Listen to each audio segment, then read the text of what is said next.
Esiet sveicināti kārtējā Latvijas attīstībai Mārupas novada diskusijā. Iepazīstināšu jūs ar šodienas diskusijas dalībniekiem. Liena Šmite, Izglītības, kultūras un sporta departamenta vadītāja. Aivars Osīts, Mārupas novada domes deputāts un Latvijas attīstībai mēra kandidāts šajās te vēlēšanās. Sveiki. Un Inte Bimberula, kura mums ir gan fizioterapeite un daudz strādājusi ar bērniem un pusauģiem, kuriem dažādas gan kognitīvas, gan neiroloģiskas saslimšanas un daudz ar viņiem strādājusi un eksperti šajā te nozarē. Un, protams, pārstāv arī biedrību kopā savam novadam. Sveiki, un arī īpašā bērnu mammu. Jā.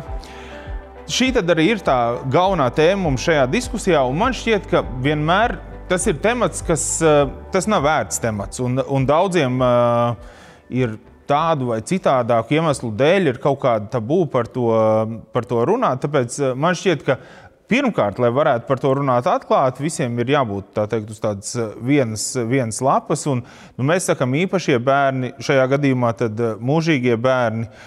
Tas ir viens, pirmkārt, lai mēs vienojamies tad par terminoloģiju kaut kādā ziņā. Otrs, kā jums liekas, varbūt parunājam visi par šo, kāpēc šis temats ir tāds,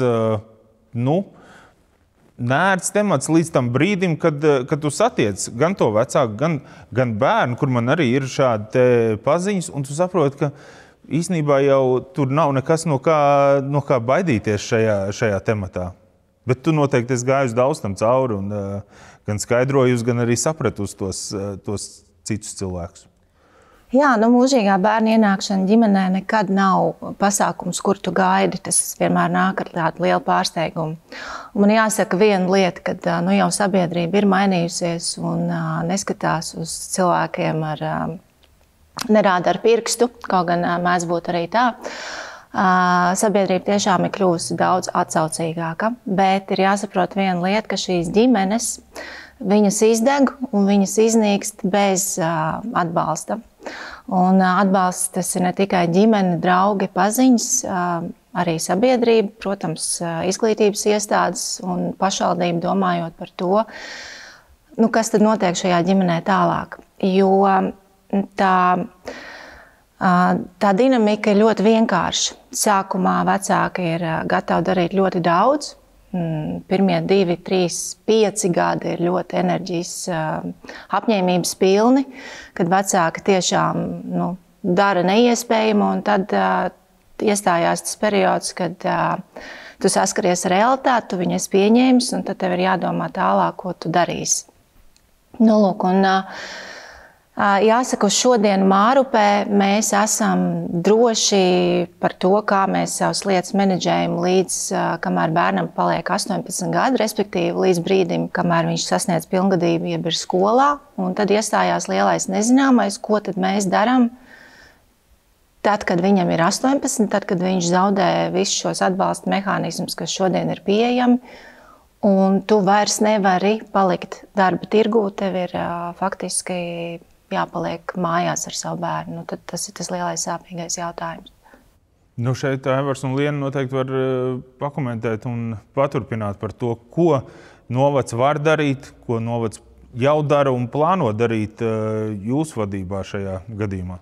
Es droši vien sākšu par to, ka tas, ko vecāki ir izdarījuši šajā posmā no bērna dzimšanas līdz 18 gadu vecumam, tas jau vien ir varoņdarbs un mums droši vien ir nevienam tas īsti pat prātā nenāk, kam vecāki ir izgājuši cauri šajā posmā.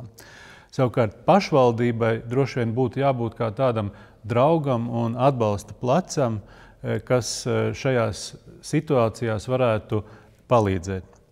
Un tas, par ko es gribētu šobrīd minēt, tad ikdienā, kad tiek aprūpēts bērns un tātad pieskatīts ik katrā viņa dzīves solī, droši vien rada arī zināmu nogurumu.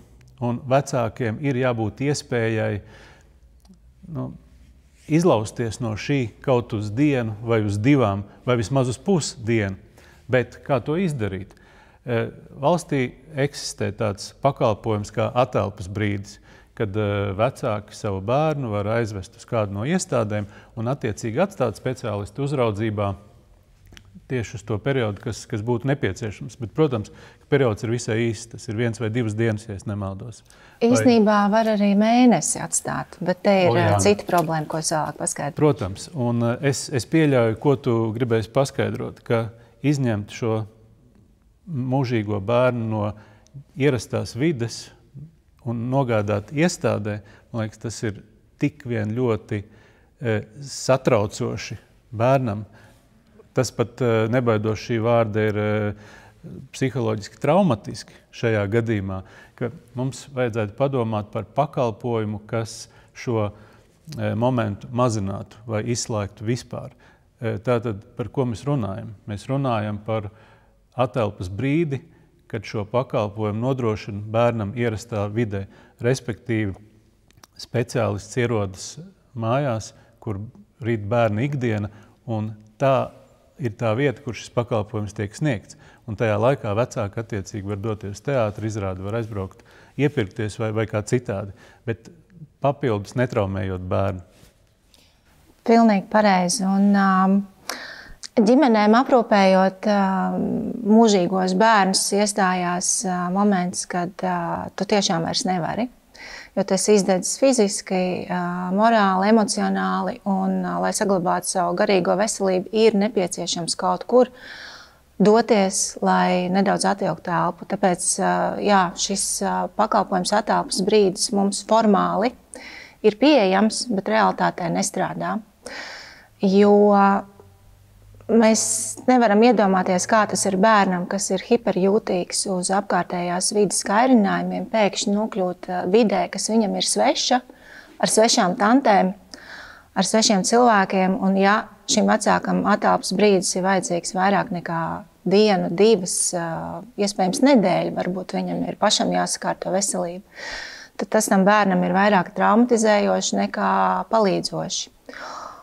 Un, tāpēc mēs jau sen arī biedrības biedru vidū runājam par to, ka šo pašu pakalpojumu ģimenes varētu saņemt mājās un veltīt laiku sev, atkopties, bet zinot to, ka bērns atrodas drošībā, par viņu rūpējās cilvēki, kas viņu zina, viņš zina šo te vidi, un ieguvēji ir visi.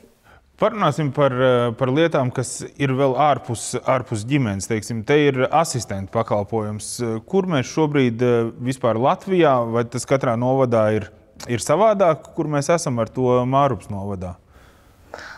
Asistenta jautājums Mārupē ir sakārtots labāk nekā citos novados, jo, ja bērns apmeklē izglītības iestādi, tad bērnam tiek piešķirts asistents,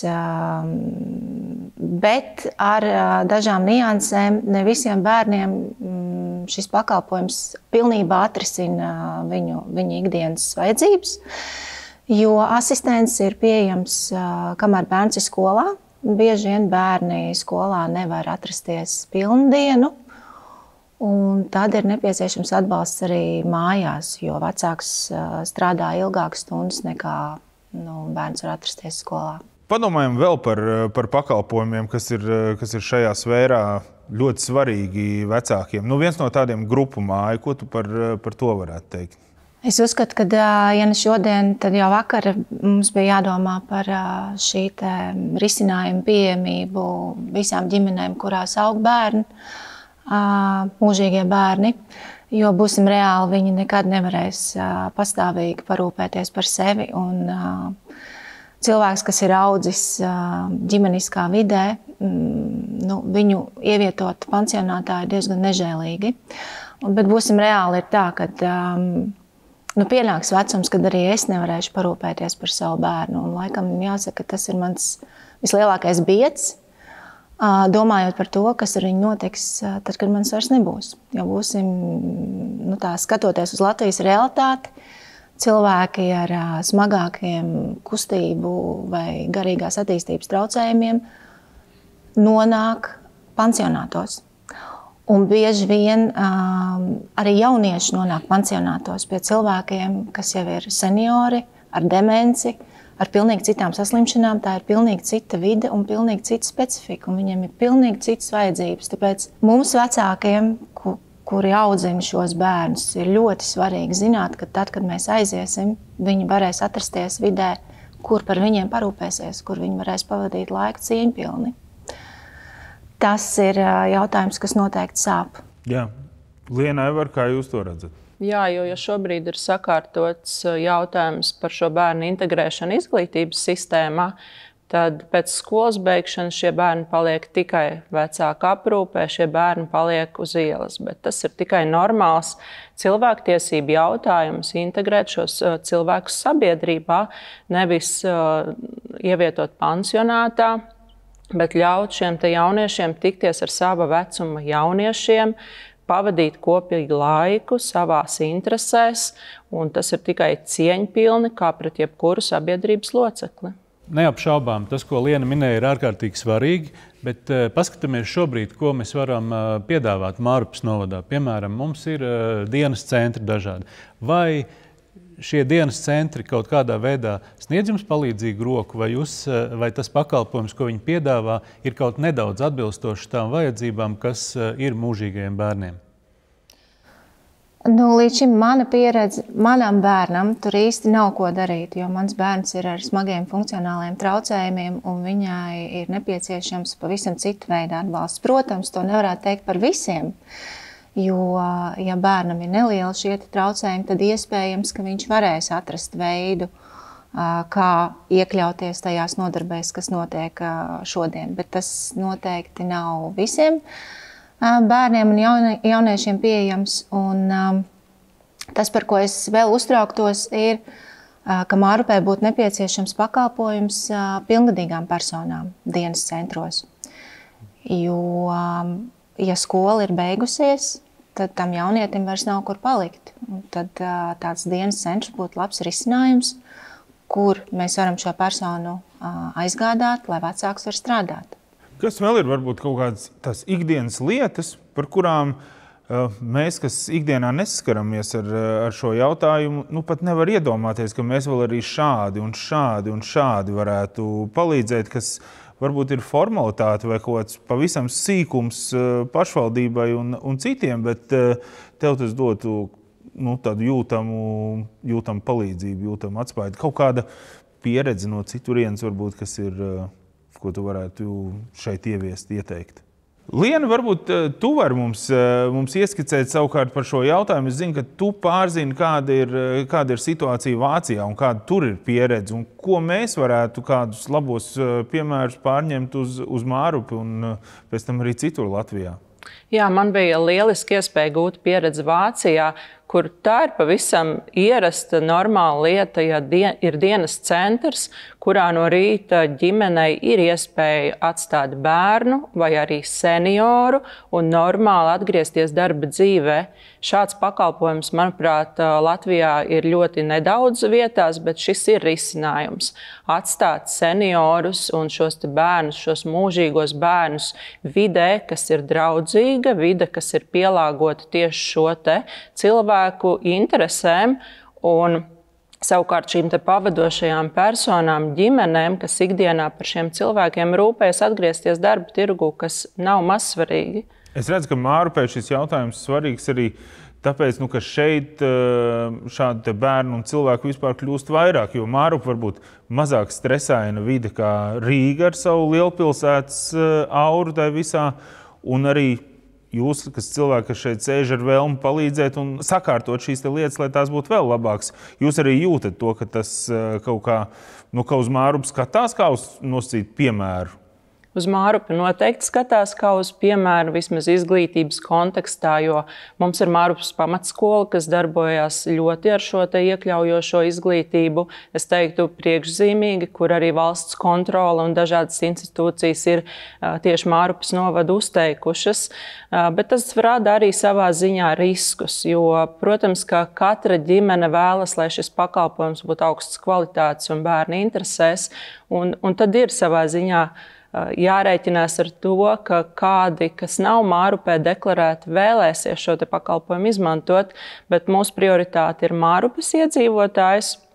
Un es teiktu, ka Mārupē nav ar neko īpašu, ka šeit būtu lielāks šo bērnu skaits nekā citos novados. Šeit jāskatās globāli, kādas ir pasaules veselības tendences, kādā vecumā dzimst pirmie bērni.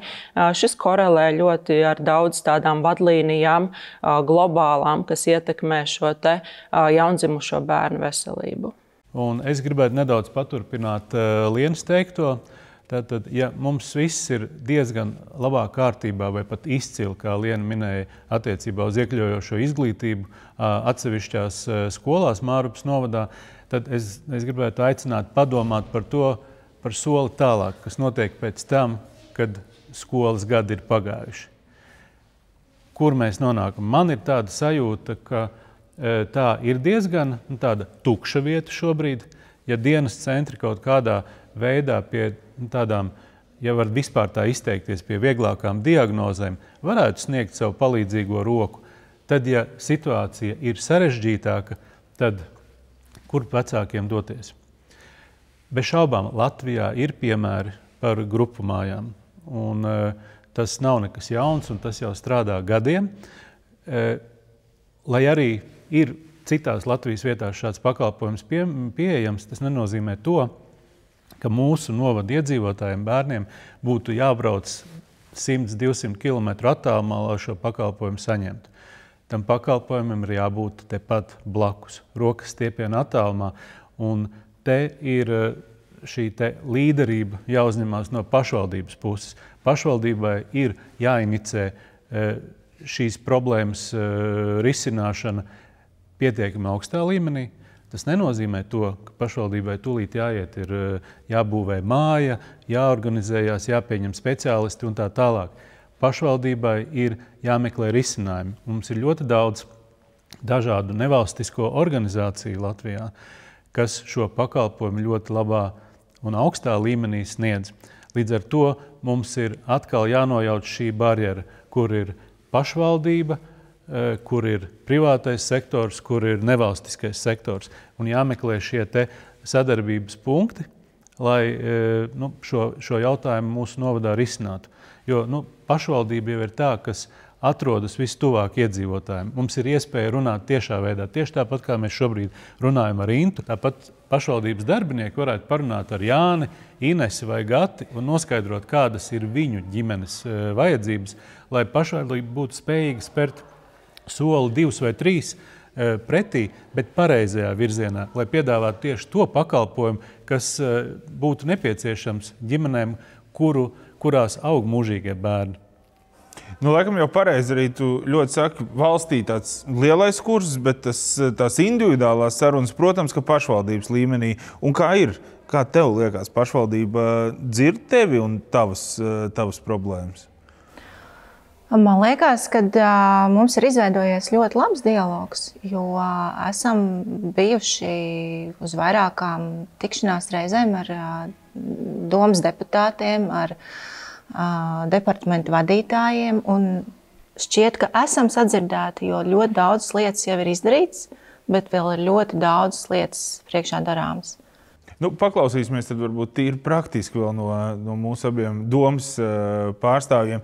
Kas tad ir varbūt šajā laika nogrieznī tuvāko gadu ielikts, kam vajadzētu notikt? Ko jūs paši redzētu, kas ir jāizdara Mārupas novadā?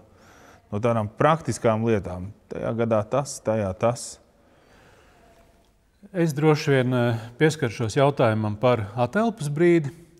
Tas būtu pakalpojums, ko mēs varētu nodrošināt jau, es pat teiktu, rīt. Tam nav nepieciešama kaut kāda liela kapitāla ieguldījuma, mums nav jābūvē mājas, bet ir nedaudz jāpamaina domāšana.